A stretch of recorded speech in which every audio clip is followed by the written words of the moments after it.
말씀드리며 이어서 그럼 본격적으로 저희 사학진흥기금 2013년도 융자사업 설명회를 대해서 설명드리도록 하겠습니다.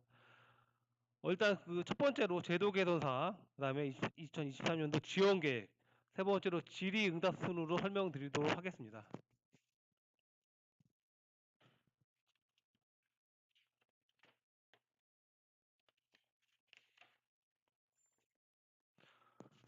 어, 2023년도 사립학교 교육환경개선자금 융자사업의 제도 개선 사항은 크게 교육환경 변화와 변화에 대응한 규제 완화, 사업 운영 효율화를 크게 두 가지 방향으로 제도 개선을 실시하였습니다.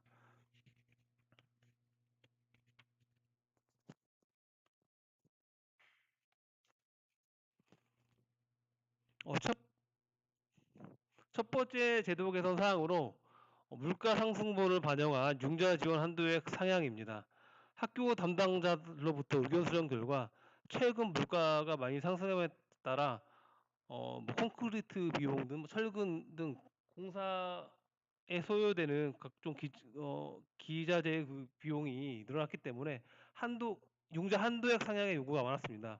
이에 최근 5년 건설 공사비 지수 상승률 27%를 반영하여 당해연도 융자 지원의 한도액을 200억 원에서 250억 원, 한 교당 누적 지원 한도액은 400에서 700억 원에서 600에서 900억 원으로 상향하였습니다.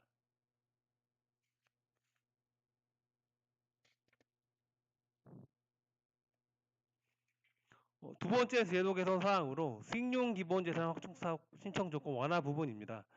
교육부의 기본재산 관련 규제 완화 정책과 연계하여 수익용 기본재산 확충을 통한 법인의 책임성 제고를 위해 당초 수익용 기본재산 확충 사업 신청 시 법인의 50% 대응 투자 조건이 필수였습니다. 그러나 2023년부터는 법인의 대응 투자 없이도 총 사업비 100% 전액을 융자 지원 가능하도록 개선하였습니다. 다만 해당 사업으로 신청 시 대학 설립 운영 규정에 따른 학교 운영 경비 부담률과 연계하여 수익금의 80% 이상에 대한 학교로 전출 여부를 점검하여 사업의 취지에 맞게 운영을 하는지 사후 관리를 실시할 예정입니다. 세 번째 제도 개선 사항으로 융자 배제 조건 완화입니다.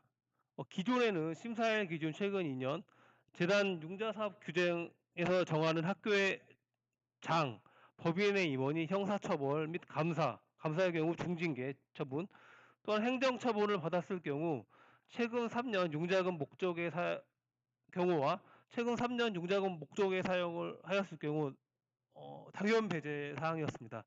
다만 학교 담당자 의견 수렴 결과 당연 배제는 과도한 규제라는 의견과 교육부의 대학 재정 지원 수혜 제한 기준에서도 당연 배제가 아니라 일정 정도 그 심사 시 감점을 부여하는 등 페널티를 부여함에 따라 저희 융자심사위원회에서도 해당 처분 내용과 해당 징계 사항을 대한 내용을 전후 사정을 파악하여 융자 배정 여부를 결정하는 것으로 개선하였습니다.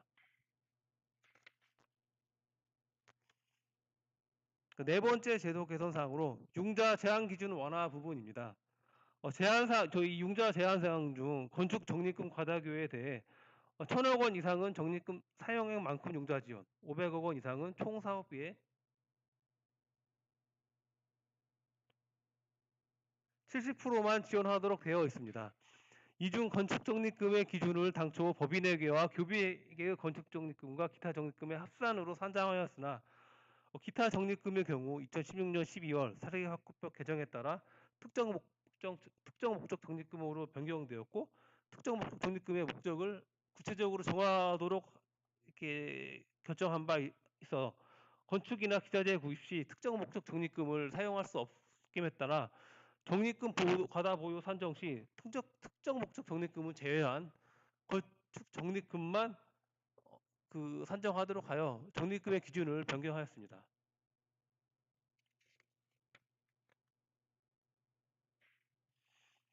다섯 번째 제도 개선 사항으로 제출 서류 간소화입니다. 중등 이하의 교육 경우 융자 신청 시 필수 제출 서류로 기본 재사 보유 현황이 있었는데 이 부분을 제어하여 행정 절차 간소화를 도모하였습니다.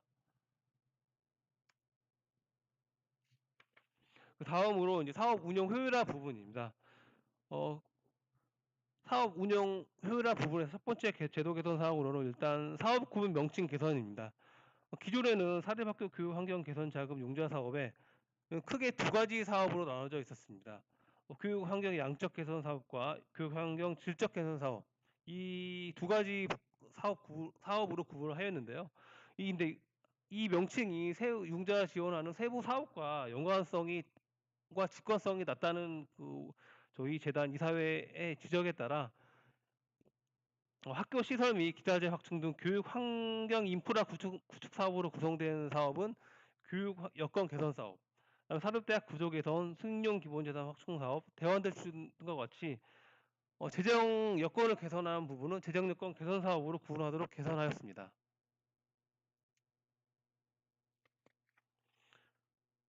그다음에 사업 운영 효율화 보건의 두 번째 제도 개선 사업으로 계속 사업 지원 제도 도입입니다. 당초 사립학교 교육 환경 개선 자금 융자 사업은 해당 연도 사업에 대해서만 신청을 받아 당해 연도에만 지원을 하였습니다. 이를 개선하여 장기간 소요되고 많은 재원이 필요한 사업에 대해서는 계속사업 최우선 배정 제도를 도입해 심사 시 계속사업에 대해 배정을 우선하여 사업 추진의 안정성을 제고하려고 합니다. 다만 이 제도는 계속사업에 대해 차년도에 신청이나 심사를 하지 않는다는 의미가 아니며 계속사업에 대해서 사업별 배정 순위에 따른 배정보다 우선순위로 배정을 한다는 의미로 계속사업으로 배정을 받으려는 학교는 차년도 및 차차년도에 사업의 신청을 꼭 해주셔야 되며 첫 해년도에 사업 신청 시에 계속사업이라는 체크란에 체크를 해주셔야만 계속사업 배정 제도로 혜택을 보실 수 있으십니다. 사업 운영 부분의 세 번째 제도 개선 사항으로 가감점 사항 개선입니다.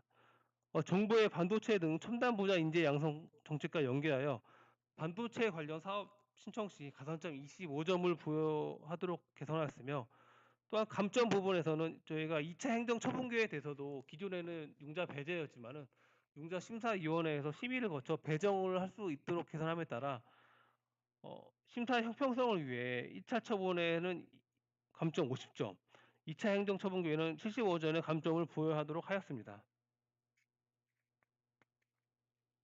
제도 개선 사항은 지금까지 설명드렸으며 다음 부분에서는 2023년도 사립학교 교육 환경 개선 자금 융자 사업 지원 계획에 간략하게 설명드리도록 하겠습니다.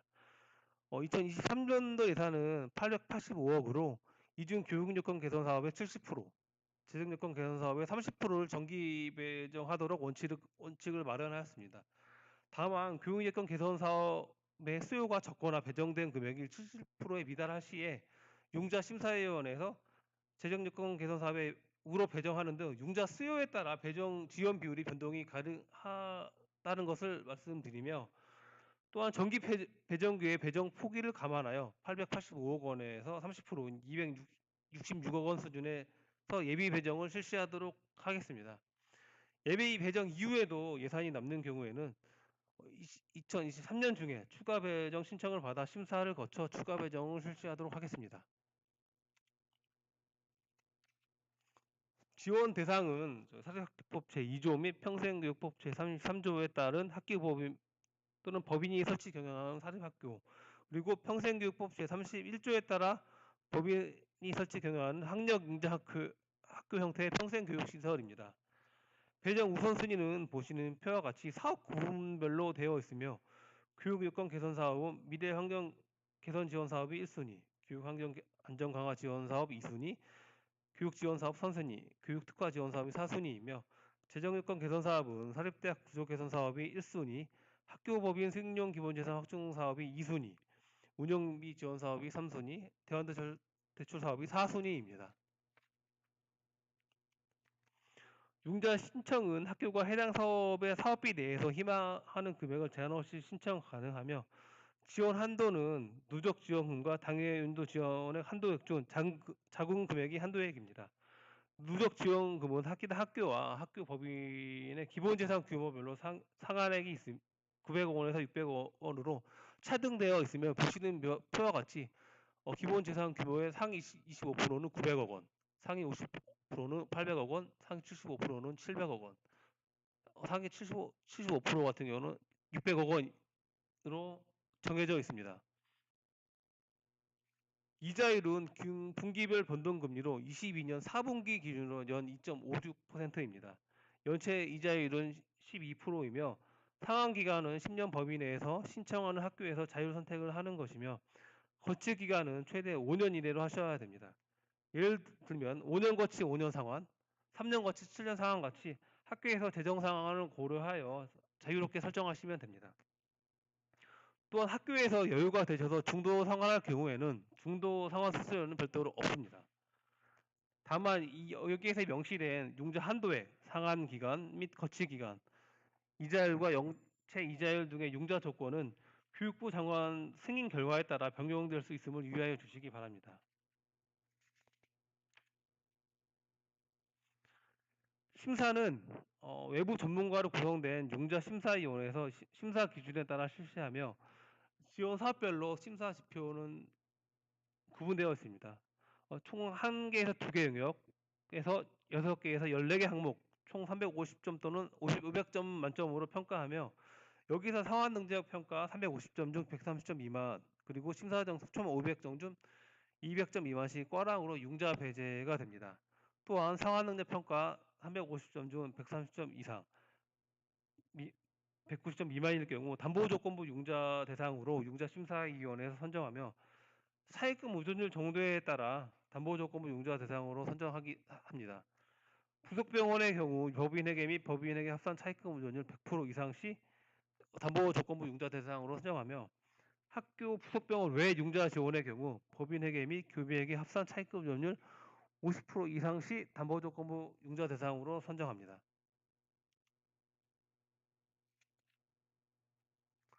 2023년도 정기 배정 사업의 접수 기간은 지난주 화요일이죠. 10월 4일부터 다음 달 4일, 11월 4일 금요일까지이며 전자공문 도착일 기준으로 저희가 접수를 하도록 되었습니다.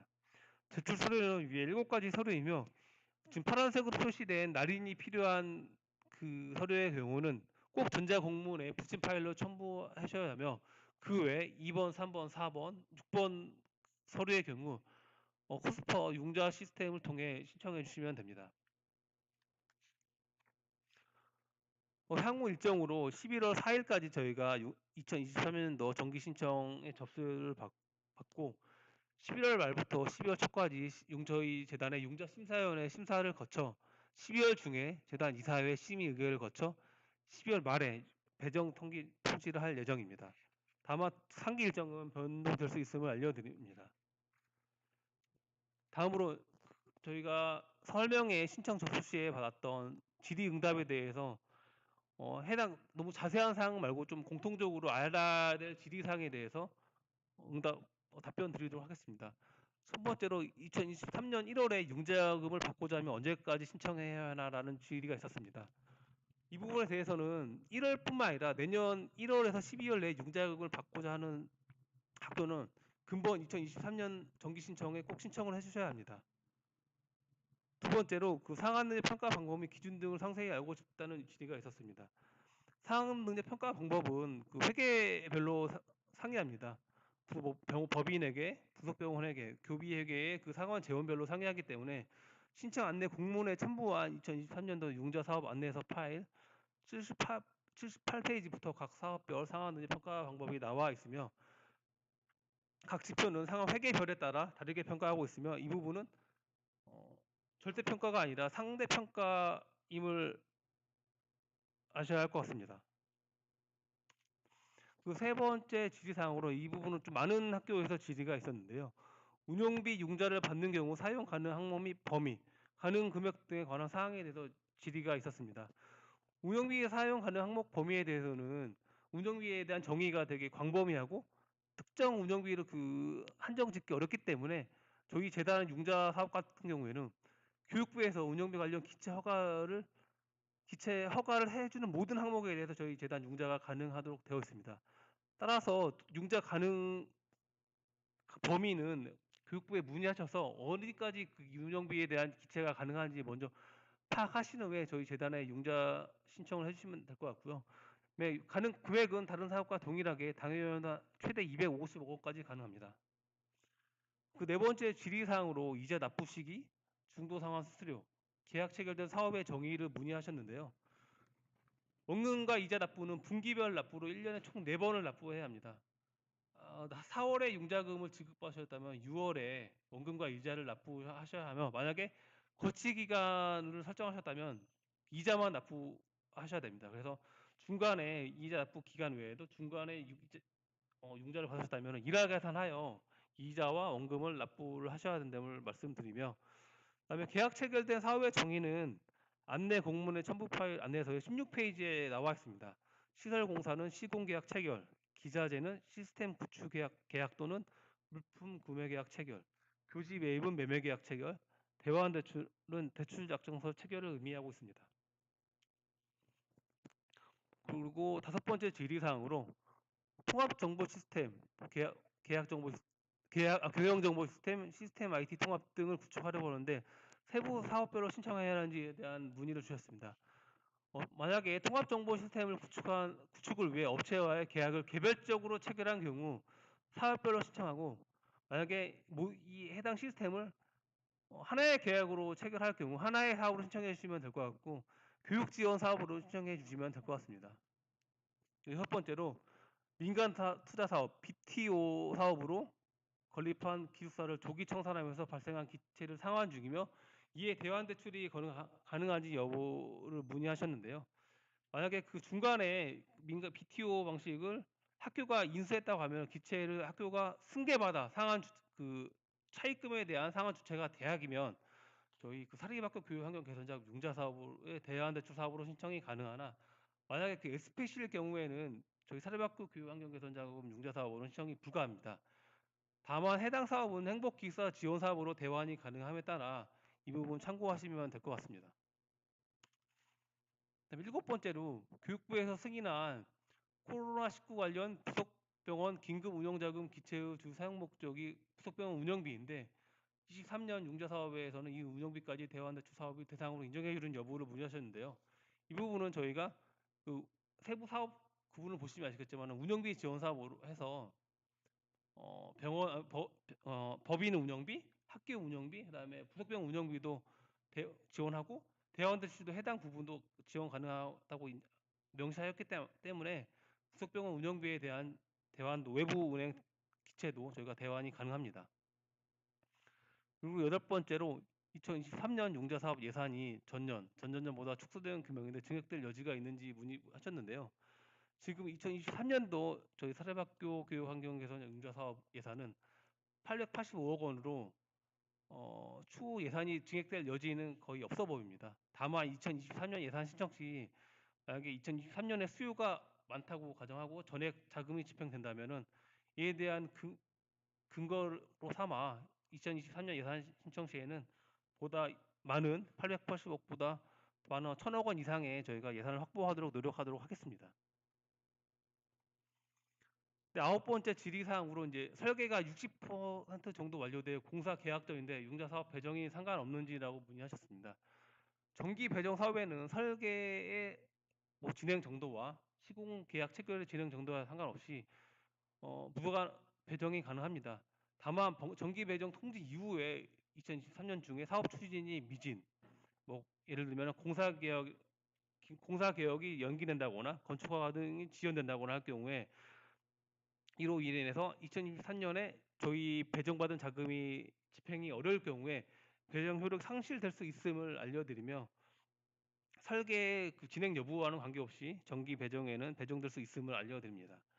열 번째는 신규 사업인 경우 후순위 사업이라 배정 가능성이 우려되어 최근 명령관 정기 신청 기간에 신청에 우려되며 최근 명령관 정기 신청 기간에 신청된 융자 금액의 비율을 알고 싶다고 하셨는데, 최근 저희 재단이 융자 사업을 시작한 이래 예산 대비 100% 미만으로 배정된 사례가 없습니다. 그리고 또 미만으로 신청을 받아온 사례가 없고 항상 정기 배정 시 예산의 100%를 초과하여 예비 배정까지 하였습니다. 다만 그 사업 진행 중에 해당 연도의 정기 배정 학교들이 사업 추진 지연 등으로 배정을 포기하는 사례가 있어 매년 한두 차례의 추가 배정을 실시하고 있습니다.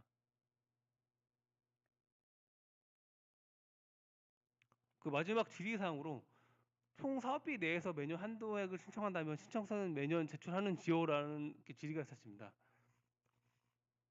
이 부분은 아마 그 계속 사업에 대해서 계속 사업 우선 배정 제도에서 문의하신 것 같은데, 하나의 사업을 계속 사업으로 여러 연도에 융자 배정을 받으려면 첫 해 연도에 계속 사업으로 융자 신청을 하여 배정을 받고 다음 연도에는 융자 신청을 해야 합니다. 다만 첫 해에 계속 사업으로 선정된다면 그 이후에는 사업별 배정 우선순위와 상관없이 최우선 배정이 됩니다. 이에 따라 이 말은 계속 사업 첫 해에 계속 사업으로 배정이 됐다고 하더라도 다음 연도에 심사라든지 상환 능력 평가를 안 하는 게 아니라 다음 연도에도 다 심사 시 상환 능력이라든지 제한 조건에 걸리지 않는지, 그 융자 배정 조건에 걸리지 않는지 다 평가를 하고, 우선순위에서 각 사업별 우선순위보다도 먼저 계속 사업 우선 제도를 먼저 배정하고 그 다음에 신규 사업을 평가한다는 의미로 봐주셨으면 좋을 것 같습니다.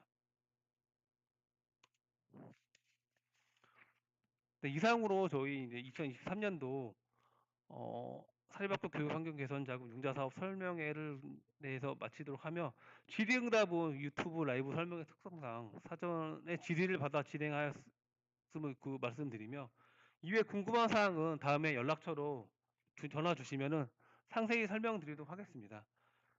이상으로 2023년도 사립학교 교육 환경 개선 융자 사업 설명회를 마치며, 다음으로 2023년도 행복기숙사 사업과 관련된 설명회를 진행하도록 하겠습니다.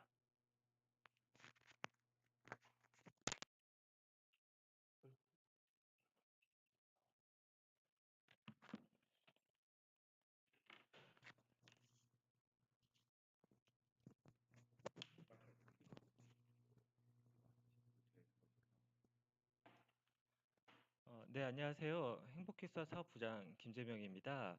원래는 그 대면으로 조금 더 정확한 설명을 좀 드려야 됨에도 좀 불구하고 최근 좀 코로나19가 아직 끝나지 않은 점을 좀 있어서 이렇게 비대면 설명회로 진행된다는 점 양해를 부탁드리도록 하겠습니다.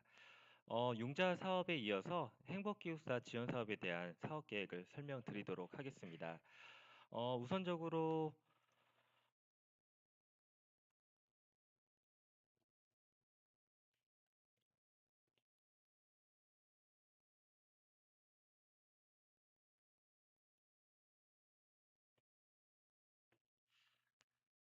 네, 행복기숙사 지원 사업에 대해서 간단하게 좀 설명을 하는 좀 시간을 가지고 가겠습니다.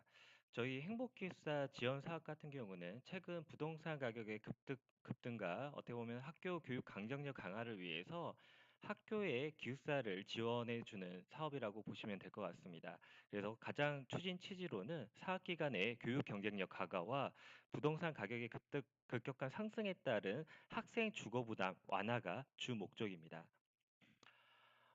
일단은 저희가 올해 많은 제도 개선을 좀 하였습니다.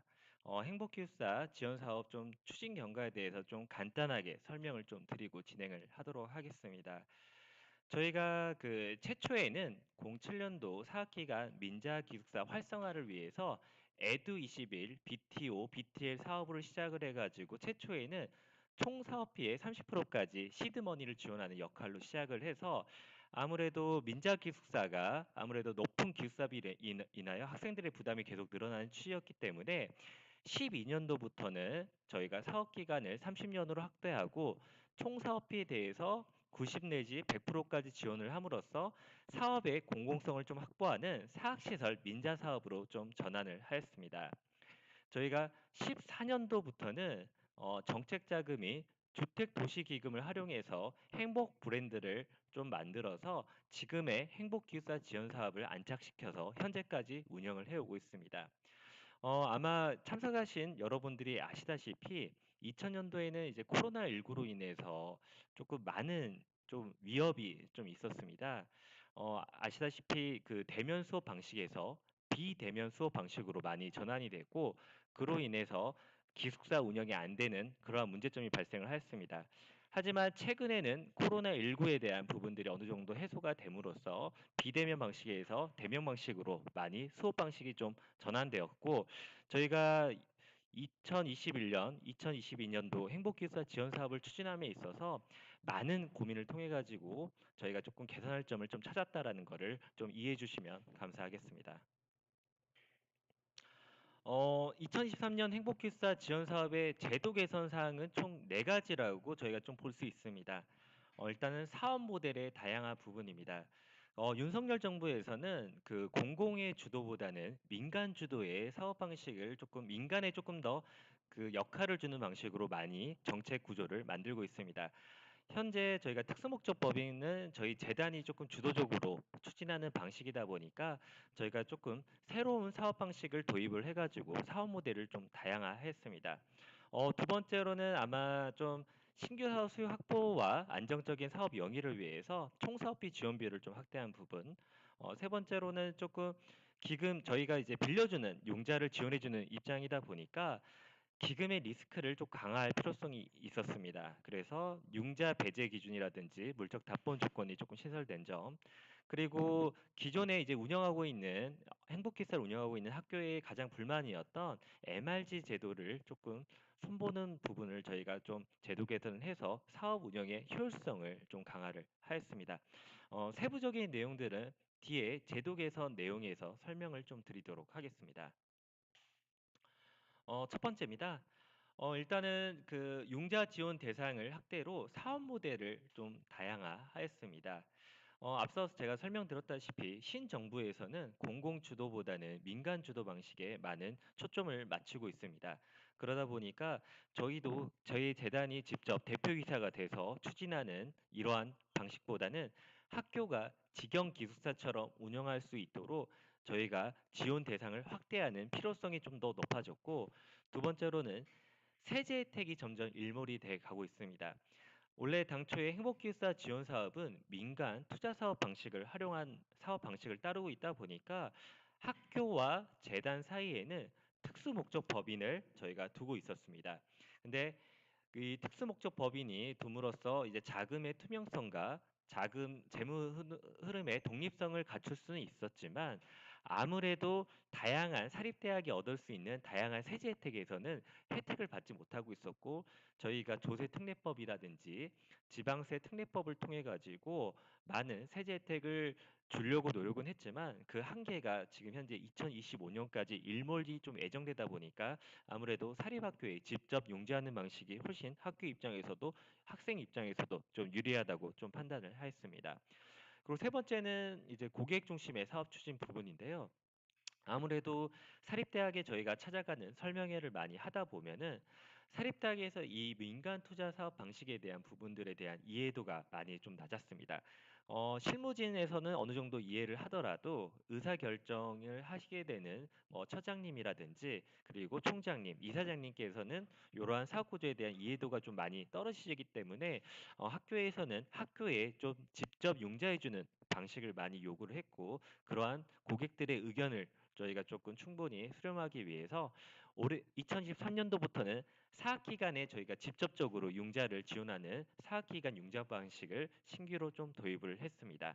이렇게 개선이 된다면 저희가 별도의 특수목적법인은 만들지 않아도 되고 운영 주체는 SPC에서 대학이 직접 직영 기숙사처럼 운영할 수 있고, 마지막으로 이제 사학기간 입장에서는 직접 이제 융자를 받는 방식이 되는 겁니다.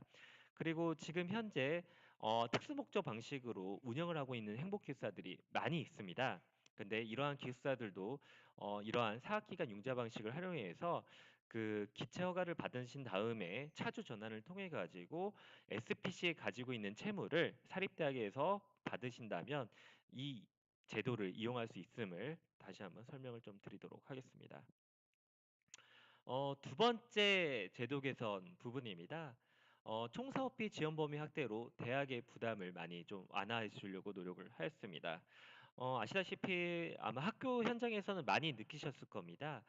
일단은 그 코로나19로 인해서 학생들의 휴학생들이 매우 많이 좀 증가가 돼서 재정적으로 많이 어려움이 있었고, 두 번째로는 지금 과거 그 반값 등록금 정책 이후로 계속적으로 평가로 인해서 등록금 인상을 좀 최소화할 수밖에 없었다라는 점. 그리고 급격한 인건비 상승으로 고정비가 계속 증가함에 있어서 대학의 재정 여건은 계속 악화되고 있습니다. 저희가 원래 당초에는 총사업비 90%만 융자를 지원하고 10%까지는 대학이 의무적으로 좀 자부담을 좀 하도록 저희가 지원 제도를 운영하고 있었는데, 아무래도 이 10%에도 조금 많이 부담을 느끼는 학교가 있었기 때문에 이번에 제도 개선을 통해 가지고 사학기금 융자 비율을 100%까지를 좀 확대를 하였습니다. 하지만 저희가 100%다 지원하는 것도 아무 조건 없이 지원해 드리는 건 아닙니다. 아무래도 저희가 학교의 재정 사항을 안 볼 수는 없는데, 저희가 이제 학교의 전축 적립금을 가지고 있는 비율을 좀 고려를 해가지고 100억부터 500억 미만 같은 경우는 10%까지 총사업비 자부담이 존재를 하고 있고, 그 다음에 500억부터 1000억까지는 15%, 1000억에서 1500억 미만은 30%, 1500억에서 2000억 미만은 40%, 2000억 이상 건축 적립금을 보유한 학교에서는 50%에 달하는 자부담 비율이 설정된다라는 것을 다시 한번 좀 인지해 주시면 감사하겠습니다. 저희가 다시 한번 좀 설명드리면, 건축 적립금이 100억 미만으로 가지고 있는 학교에서는 저희가 총사업비의 100%다 융자 지원을 해드리고, 건축 적립금 100억 원 이상 가지고 있는 대학에서는 아무래도 학교의 책무성과 그리고 보유하고 있는 건축 적립금이 있기 때문에 총사업비 10%에서 최대 50%까지 자부담이 필요하다는 제한 사항이 있다는 점 다시 한번 설명드립니다. 세 번째는 학령 인구 감소에 따른 융자 배제 기준 강화 부분입니다. 저희가 앞서서 조금 설명드렸던 부분들은 아무래도 학교가 조금 사 저희 행복기숙사 지원 사업에 신청하는데 조금 문턱을 많이 줄여드리는 부분이라고 한다면, 이건 좀 반대로 학교 지금 고등교육 환경의 상황에 맞춰서 지원 조건을 조금 더 강화하는 부분이라고 생각해 주시면 될 것 같습니다. 어, 다들 아시겠지만 지금 현재 그 출산율 감소는 그 고등교육 기관의 학령 인구 감소에 지금 연계가 되고 있고, 점차 이 학령 인구는 계속적으로 저희가 줄 수 있을 걸로 판단을 하고 있습니다. 앞서서 설명드렸다시피 저희 행복기숙사 지원 사업은 좀 장기간 지원하는 사업이다 보니까 중장기 리스크를 100%좀 배제할 수는 좀 없었습니다. 그래서 어느 정도 조금 문제가 조금 발생하는 학교에 대해서는 조금 배제를 좀 하는 방식으로 조금 지원 제도를 좀 강화를 하였고요. 설명을 드리면, 기존에는 재학생 충원율 70% 미만에 한해서만 사업 신청이 배제가 되었습니다. 하지만 좀 개선된 제도에서는 신입생과 재학생 충원율이 70% 미만인 경우에는 다 지원이 좀 배제되는 걸로 좀 배제 기준이 좀 강화되었습니다. 두 번째는 이제 물적 담보 부분입니다. 저희 행복기숙사 지원 사업 같은 경우는 아무래도 그 사업성을 기반으로 사업비 계속 배정이 되었기 때문에 저희 재단의 사립대학 상하능력 평가 결과와 관계없이 다 신용으로만 저희가 지원을 해드렸습니다. 하지만 아무래도 현재 학령인구 감소가 조금 급격하게 진행되고 있고, 좀 신용도가 낮은 학교에 대해서는 저희가 일부 담보 조건으로 좀 지원할 수밖에 없는 점 좀 양해를 좀 부탁드리도록 하겠습니다. 네 번째 제도 개선 사항으로는 우정 보장 방식을 도입으로 학교 운영 부담을 좀 완화를 하였습니다. 현행 저희 그 민간 투자 사업 방식은 특수목적법인이 최소 입주 보장률 제도를 통해 가지고 수입이 미달할 경우에는 대학으로부터 일정 수입을 보장하는 방식으로 행복기숙사 운영 리스크를 많이 해지를 하였습니다.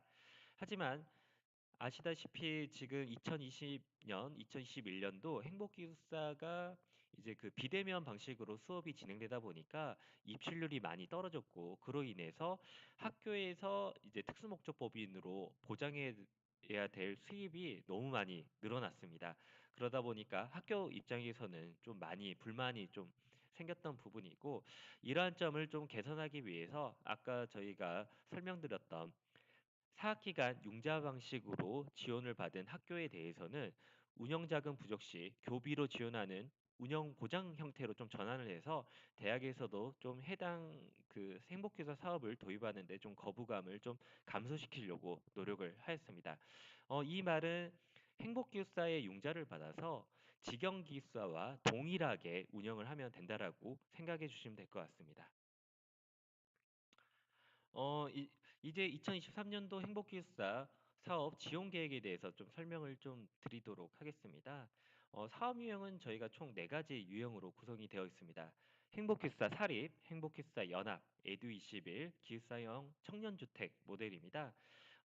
사업 유형을 좀 간단하게 좀 설명을 드리면 행복기숙사 사립은 행복기숙사 사립대학 내에 기숙사를 만들어서 해당 학교 학생들만 이용하는 행복기숙사를 지원하는 거라고 생각해 주시면 될 것 같고, 행복기숙사 연합 같은 경우는 국공유지에 인근의 여러 학교 학생들이 공동으로 이용할 수 있는 연합 형태의 행복기숙사를 건립하는 부분입니다.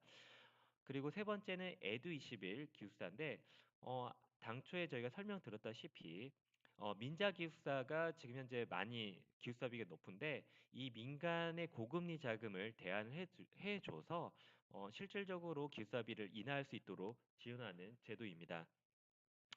네 번째는 기숙사형 청년주택 모델이고, 이건 LH와 국토부와 협업을 통해 가지고 수도권 이내의 청년주택을 저희가 운영함으로써 학생의 주거 안전을 좀 지원하는 부분인데, 여기서 이제 신청을 통해 가지고 저희가 지원하는 사업은 행복기숙사 사립과 에듀21 기숙사 사업이라고 보시면 될 것 같습니다. 사업의 주요 절차로는 저희 재단에서 사업 계획을 수립을 하고 행복기숙사 사입 또는 에듀21 기숙사에 대해서 사업 신청을 해주시면 저희 내부 심사위원회랑 이사회에서 심사를 통해서 지원 타당성을 저희가 검증을 하고 있습니다. 그 다음에 저희가 이제 대출 약정서 또는 실시 협약서를 통해 가지고 계약을 체결을 하고 최종적으로 기숙사 건립을 추진해서 결국에 학생들한테 기숙사 서비스를 제공하는 부분입니다. 기숙사 운영 방향성에 대해서 좀 설명을 좀 드리도록 하겠습니다. 저희는 그 주택도시기금을 제원을 하고 저금리 정책자금을 저희가 그 학교에 지원을 해주기 때문에 그에 걸맞는 공공성 확보가 매우 중요합니다. 그렇기 때문에 저희가 두 가지에 대해서 조금 관여를 좀 하고 있는데, 첫 번째는 행복 기숙사비 책정에 대한 부분입니다.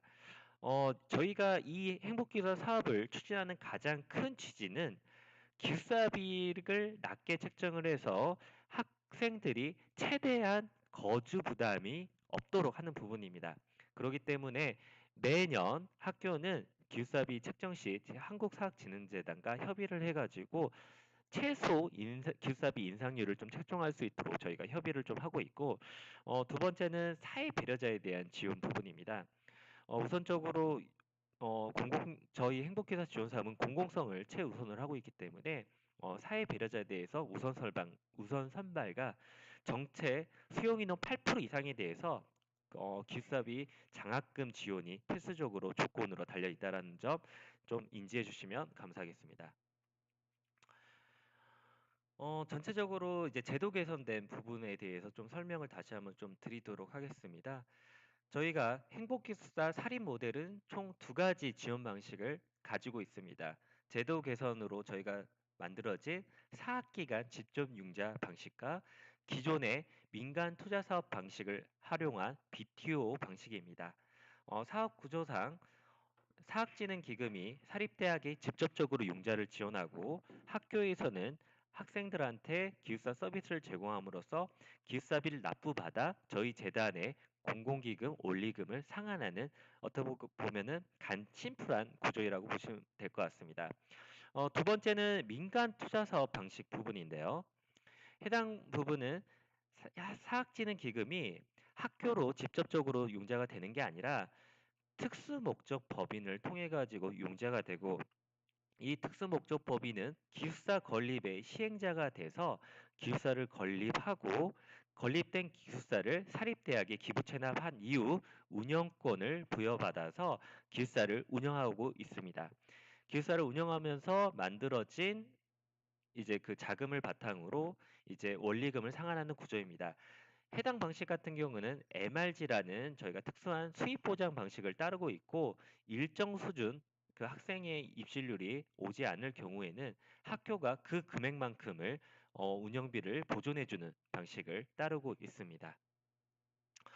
그리고 그 사업 기간 집전 융자 방식이라 하더라도 직영 기숙사 운영 방식과 동일하나 저희가 기숙사비 수입이 목적 외로 사용되지 않도록 별도 계좌로 구분 격리를 하라라고 저희가 조건상의 내용이 들어가 있습니다. 저희 그 사업의 지원 계획에 대해서 좀 간단하게 좀 더 추가 설명드리도록 하겠습니다. 일단은 저희가 총 4개의 사업 유형을 가지고 있는데 융자 대상은 조금씩 다를 수 있습니다. 일단 행복교사 사립 같은 경우는 저희가 특수목적법인과 이번에 제도 개선된 사립대학에 좀 직접적으로 융자를 해줄 수 있게 되고 상한 기간은 저희가 최대 30년까지 지원이 가능합니다.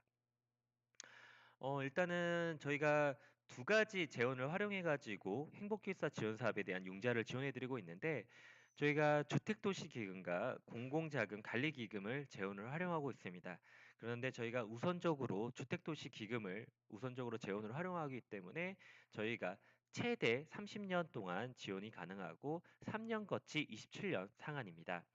그리고 상한 방식은 올리금 균등 상한 방식이 있고 지금 현재 국토교통부 고지금리와 저희 대손충당금에 대한 뭐 가산금리를 통해서 저희가 이자율 1.7% 내외 수준으로 저희가 지원을 해드리고 있고 가장 중요한 점은 해당 금리는 변동금리가 아니라 고정금리로 지원받을 수 있다는 점입니다. 배정 방법은 저희 재단의 외부 심사위원으로 구성된 기숙사 사업 심사위원회하고 재단 이사회에서 최종적으로 사업 지원의 타당성을 판단을 해서 배정을 하게 되고 저희가 그 사립과 에듀 21 같은 경우는 그 사업 심사 지표가 있습니다. 그 심사 점수 150점 중에 80점 이상인 사업에 대해서 지원이 가능합니다. 그리고 사업의 집행을 저희가 고려를 했을 때 저희가 순차적으로 연차별로 저희가 사업비를 구분해서 사업을 좀 배정할 수 있고 올해 예산으로 좀 부족할 경우에는 차년도에 자녀분 예산을 배정해 드립니다. 그리고 저희가 배정 효력 상실과 배정 취소에 대한 기준이 있는데요. 저희가 사업을 이제 추진함에 있어서 사업을 배정을 받았지만 아무래도 학교 내부 의사결정이라든지 그 인허가 부분이 진행이 조금 어려워서 저희 재단에서 사업 추진이 좀 어렵다라고 판단될 때는 배정 효력 상실 제도를 저희가 할 수 있고 그리고 학교 임원이 부정비리, 관리감독 부실로 형사처벌 또는 감사 행정처분이 확정된 경우에는 저희가 그 사업 추진과 관계없이 배정 취소를 할 수 있다라는 점 안내해 드립니다. 집행 시기 같은 경우에는 저희가 조금 다른데 일단은 아까 말씀드린 이제 BTO 방식일 때는 특수목적 법인을 설립을 하고 학교와 SPC 간 실시협약과 대출 약정이 체결된 이후부터 작은 집행이 가능하고 사립대학을 대상으로 저희가 집행을 할 경우에는 사학진흥기금의 융자에 대해서 교육부 장관의 기체허가를 취득한 이후에 대출 약정을 체결한 후에 자금을 집행할 수 있습니다. 그리고 아까 저희가 이제 융자 조금 조건에 대한 부분을 좀 강화한 부분인데요. 신용등급 저희 재단에서 학교를 대상으로 신용등급 평가를 하고 있는데 5, 6등급의 대학에 대해서는 저희가 융자금의 120%에 대해서 수익용 기본재산 담보를 설정한 이후에 자금이 집행된다는 점 다시 한번 설명드리도록 하겠습니다. 일단은 그 저희가 사업에 대한 부분들에 대해서 아주 디테일하게 설명드리지는 좀 않았습니다. 그 이유 중에 하나가 아무래도 이 사업 구조가 다양한 사업성을 좀 보고 지원한다는 점, 올해 큰 폭의 좀 제도 개선이 됐다는 점, 그리고 결국에는 조금 디테일한 운영에 대한 다양한 부분에 대해서는 조금 더 면밀한 좀 설명이 좀 필요하다라는 점이 좀 필요하다 보니까 지금 설명에서 그 모든 내용을 다룬다는 거는 조금 어렵다고 판단을 해서 개선된 점과 조금 큰 틀에서 저희가 설명을 좀 드렸습니다.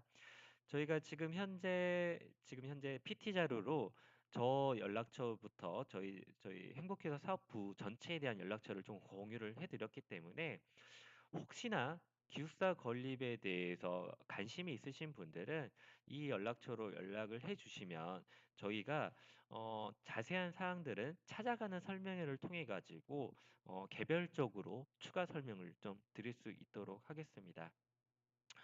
올해 2023년도 행복기숙사 지원 사업 같은 경우는 저희 재단의 입장보다는 사립대학의 입장에서 좀 큰 폭의 제도 개선을 좀 이뤘던 해라고 생각을 하고 있습니다. 아무래도 그 학생 주거라든지 이런 부분에서 조금 개선이 필요하고 학교 입장에서 교육 경쟁력 강화를 위해서 기숙사 건립을 검토하고 있다라고 하면은 언제든지 저희 행복기숙사 사업부에 연락을 주시면 저희가 도움을 드릴 수 있도록 하겠습니다. 어, 이상으로 저희 그 행복기숙사 지원 사업에 대한 설명을 좀 마치고 저희가 그 질의 질문은 저희가 비대면 사업 특성상 여기서 설명드리기는 좀 어려울 것 같아서 연락 주시면 대응하도록 하겠습니다. 어, 지금 저희 그 융자를 담당하시는 분한테 그 진행을 넘기도록 하겠습니다.